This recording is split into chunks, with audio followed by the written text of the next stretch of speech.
ಮಾಘ ಪುರಾಣ ಅಧ್ಯಾಯ 3 ಮೂರನೇ ದಿನದ ಪಾರಾಯಣ. ವಿಂಧ್ಯ ಪರ್ವತ ವೃತ್ತಾಂತ.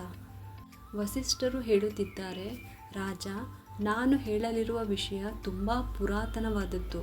ಒಂದು ಸಮಯದಲ್ಲಿ ವಿಂಧ್ಯ ಹಿಮಾಲಯ ಪರ್ವತಗಳ ಮಧ್ಯೆ ಇರುವ ಪ್ರದೇಶದಲ್ಲಿ ಕ್ಷಾಮ ತಲೆದೋರಿತು. ಕುಡಿಯುವುದಕ್ಕೆ ನೀರಿಲ್ಲದೆ ಸಾಂಕ್ರಾಮಿಕ ರೋಗಗಳು ಹರಡಿ ಮನುಷ್ಯರು ಪಶುಗಳು ಬಹಳವಾಗಿ ನಾಶಗೊಂಡರು.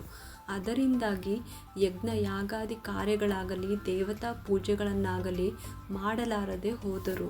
ಅರಣ್ಯಗಳಲ್ಲಿ ತಪಸ್ಸು ಮಾಡುವ ಮಹರ್ಷಿಗಳು ಸಹಿತ ಆ ಬರದ ಆಹಾಕಾರಕ್ಕೆ ತುತ್ತಾಗಿ ಆಶ್ರಮಗಳನ್ನು ಬಿಟ್ಟು ಹೋಗಬೇಕಾಗಿ ಬಂತು.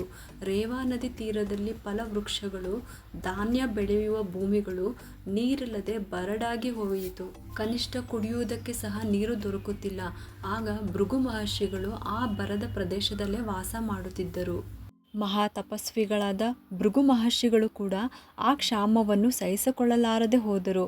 ಎಷ್ಟೋ ವರ್ಷಗಳಿಂದ ಆ ಪ್ರದೇಶದಲ್ಲಿ ಇದ್ದುದರಿಂದ ಅಲ್ಲಿಂದ ಹೋಗುವುದಕ್ಕೆ ಇಷ್ಟವಿಲ್ಲದಿದ್ದರೂ ವಿಧಿಯಿಲ್ಲದೆ ಹಿಮಾಲಯ ಪ್ರದೇಶಕ್ಕೆ ವಲಸೆ ಹೋದರು. ಹಿಮಾಲಯ ಪರ್ವತದ ಅನತಿ ದೂರದಲ್ಲಿ ಪಶ್ಚಿಮ ಭಾಗದಲ್ಲಿ ಒಂದು ಪರ್ವತವಿದೆ. ಆ ಪರ್ವತದ ಅನತಿ ದೂರದಲ್ಲಿ ಕೈಲಾಸ ಪರ್ವತವಿದೆ. ಈ ಪರ್ವತವು ಬೆಳ್ಳಗೆ ರಜತದಂತೆ ಹೊಳೆಯುತ್ತಿದೆ. ಆ ಪರ್ವತ ಮೇಲ್ಭಾಗವು ಹಾಗೂ ಕೆಳಭಾಗವು ಸ್ಫಟಿಕ ಶಿಲೆಗಳಿಂದ ಬೆಳಗುತ್ತಾ ಮಧ್ಯಭಾಗದಲ್ಲಿ ಇಂದ್ರನೀಲಮಣಿಗಳಿಂದ ನೀಲಮಯವಾಗಿದ್ದು, ಶರೀರಕ್ಕೆ ಬೆಳ್ಳಗಿರುವ ವಿಭೂತಿಯನ್ನು ಧರಿಸಿದ ನೀಲಕಂಠನಂತೆ ಪ್ರತ್ಯಕ್ಷ ಪರಮೇಶ್ವರನಂತೆ ಪ್ರಕಾಶಿಸುತ್ತಿತ್ತು. ಎಷ್ಟೋ ಮಹರ್ಷಿಗಳು, ಸಿದ್ಧರು, ಪ್ರಜ್ಞರು ಆ ಪರ್ವತಕ್ಕೆ ಆಗಮಿಸಿ ಶ್ರೀಮನ್ನಾರಾಯಣನನ್ನು ಅನನ್ಯ ಭಕ್ತಿ ಭಾವದಿಂದ ಪ್ರಾರ್ಥಿಸುತ್ತಿದ್ದರು, ತಪವನ್ನಾಚರಿಸುತ್ತಿದ್ದರು. ಅಷ್ಟೇ ಅಲ್ಲದೆ ಆ ಪರ್ವತದ ಬಳಿಗೆ ಯಕ್ಷರು, ಗಂಧರ್ವರಾದಿಗಳು ಕೂಡ ಆಗಮಿಸಿ ಆ ರಮಣೀಯ ಪ್ರಕೃತಿಯಲ್ಲಿ ವಿಹರಿಸುತ್ತಿದ್ದುದಾಗಿ ವಸಿಷ್ಠ ಮಹರ್ಷಿಗಳು ದಿಲೀಪನಿಗೆ ವಿವರಿಸಿದರು. ಆಗ ದಿಲೀಪನು ವಸಿಷ್ಠರನ್ನು ಉದ್ದೇಶಿಸಿ, ಬ್ರಹ್ಮ ಋಷಿಗಳಾದ ವಸಿಷ್ಠ ಮಹರ್ಷಿಗಳೇ, ಆ ಪರ್ವತವನ್ನು ಕುರಿತು ಹೇಳಿದ ಮಾತುಗಳು ನನ್ನನ್ನು ಆಶ್ಚರ್ಯಚಕಿತನನ್ನಾಗಿ ಮಾಡಿದೆ. ಆ ವಿಚಾರವಾಗಿ ಇನ್ನಷ್ಟು ವಿಶೇಷಗಳನ್ನು ತಿಳಿಸಬೇಕಾಗಿ ಪ್ರಾರ್ಥಿಸಿದನು.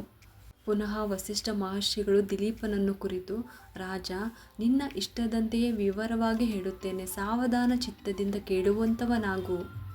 ಆ ಪರ್ವತವು ತುಂಬ ವಿಚಿತ್ರವಾದದ್ದು. ಚಿತ್ರ ವಿಚಿತ್ರ ಮರಗಳಿಂದ, ಪುರಾತನ ವನ್ಯ ಮೃಗಗಳಿಂದ, ಅನೇಕಾನೇಕ ವಿಧಗಳಿಂದ ಕೂಡಿದ ಶುಕ ಪಕ್ಷಿಗಳಿಂದ ಕೂಡಿರುವ ಆ ಪರ್ವತವು 30 ಯೋಜನೆಗಳ ಉದ್ದದಿಂದ ಕೂಡಿದ್ದು 10 ಯೋಜನೆಗಳ ಎತ್ತರದಿಂದ ಕೂಡಿದ್ದುದಾಗಿ ರಮ್ಯ ಮನೋಹರವಾಗಿ ಕಂಗೊಳಿಸುತ್ತಿತ್ತು.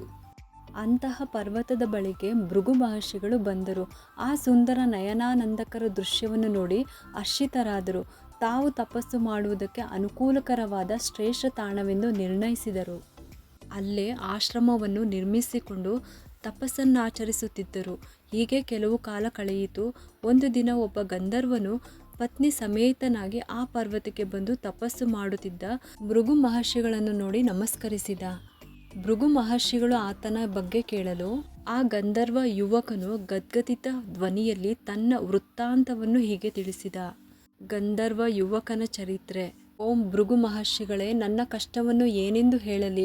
ನಾನು ಪೂರ್ವಜನ್ಮದಲ್ಲಿ ಮಾಡಿದ ಪುಣ್ಯ ಫಲದಿಂದ ಸ್ವರ್ಗವು ಪ್ರಾಪ್ತವಾದರೂ ನನಗೆ ಹುಲಿಮುಖ ಏರ್ಪಟ್ಟಿತ್ತು. ಯಾವ ಕಾರಣದಿಂದ ನನಗೆ ಹೀಗಾಯಿತೋ ಗೊತ್ತಿಲ್ಲ. ಈಕೆ ನನ್ನ ಪತ್ನಿ, ಅತೀ ರೂಪವತಿ, ಗುಣವಂತೆ, ಮಹಾ ಸಾಧ್ವಿ. ಆದರೆ ಈ ನನ್ನ ವಿಕೃತ ರೂಪದಿಂದಾಗಿ ನಾನು ನಿಷ್ಪ್ರಯೋಜಕನಾಗಿದ್ದೇನೆ. ಆದ್ದರಿಂದ ನನ್ನ ಈ ವಿಕೃತ ರೂಪಕ್ಕೆ ಕಾರಣವೇನು? ಋಷಿ ಶ್ರೇಷ್ಠರಾದ ತಾವು ವಿವರವಾಗಿ ತಿಳಿಸಿ, ನನ್ನ ಮನೋವ್ಯಾಕುಲವನ್ನು ಹೋಗಲಾಡಿಸಿ ಎಂದು ಪರಿಪರಿ ವಿಧಗಳಿಂದ ಪ್ರಾರ್ಥಿಸಿದನು.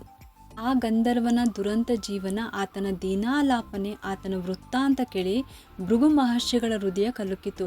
ಗಂಧರ್ವನಿಗೆ ಹೇಗಾದರೂ ತನ್ನ ಶಕ್ತಾನುಸಾರ ಸಹಾಯ ಮಾಡಬೇಕೆಂದು ನಿಶ್ಚಯಿಸಿದರು. ಎಲೆ ಗಂಧರ್ವ ಕುಮಾರ, ನೀನೊಬ್ಬ ಅದೃಷ್ಟಹೀನನು. ಅದೃಷ್ಟಹೀನತೆಯಿಂದಲೇ ನಿನಗೆ ಈ ಕಷ್ಟ ದಶೆ ಉಂಟಾಗಿದೆ.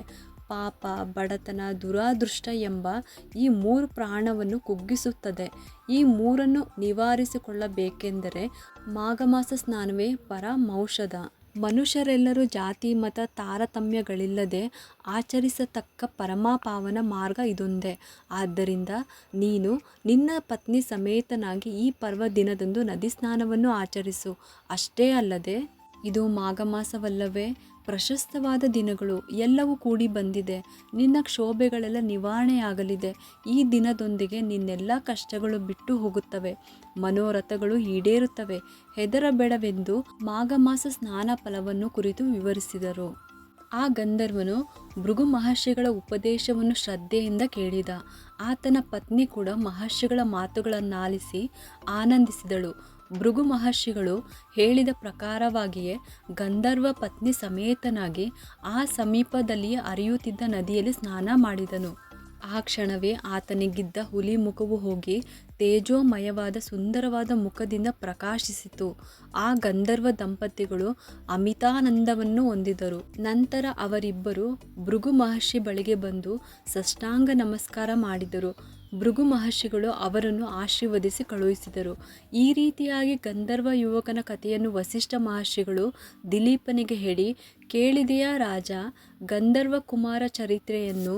ಮಾಘ ಮಾಸದಲ್ಲಿ ಪುಣ್ಯ ನದಿಗಳಲ್ಲಿ ಸ್ನಾನ ಮಾಡಿದರೆ ಎಂತಹ ಫಲ ಉಂಟಾಗುತ್ತದೆಯೋ ಊಹಿಸಿಕೊಳ್ಳುವಂತೆ ಹೇಳಿದರು. ಇಲ್ಲಿಗೆ 3ನೇ ಅಧ್ಯಾಯ ಸಮಾಪ್ತವು.